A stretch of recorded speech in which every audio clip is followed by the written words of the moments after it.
Democratic politics says that a government must be transparent and honest in conducting the affairs of the people, even when the truth reveals embarrassing details or failures. The opposition, Madam Speaker, continues to call for full transparency in the handling of the theft and the fraud allegations at Stocks and Securities Limited. Now, Madam Speaker, there are two issues here.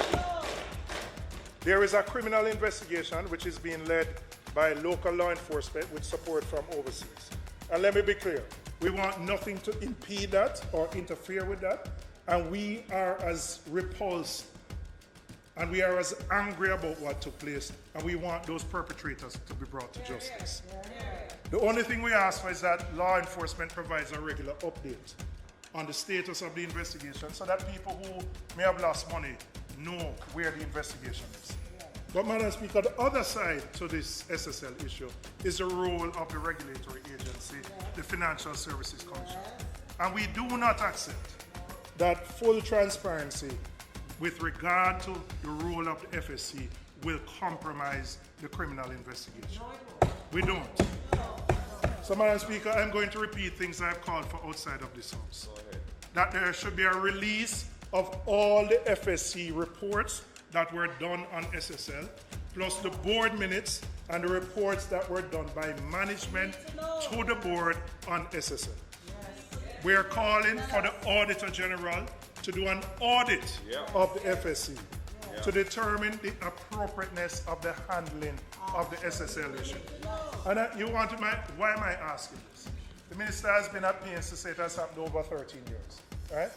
And there are clearly issues about how the FSC operated. We agree on that. But I will also tell you, if you look at how the FSC has operated over the last year or two, they have taken very strong enforcement action against other players in the industry. And they have in fact revoked licenses.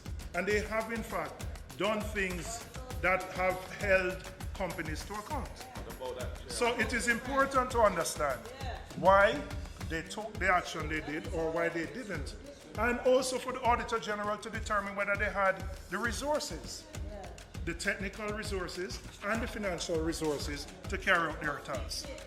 And the third issue, Minister, that I believe is important.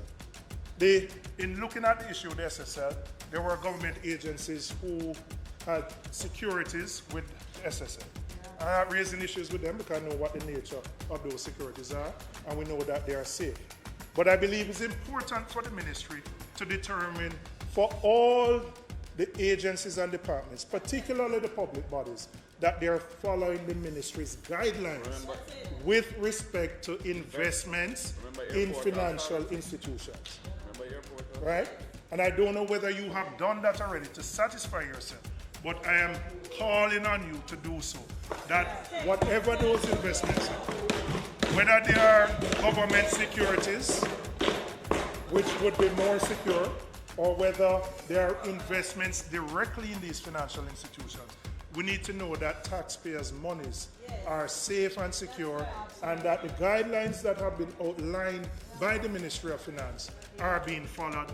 And we have seen it before. We saw it with the Airports Authority issue and the first one.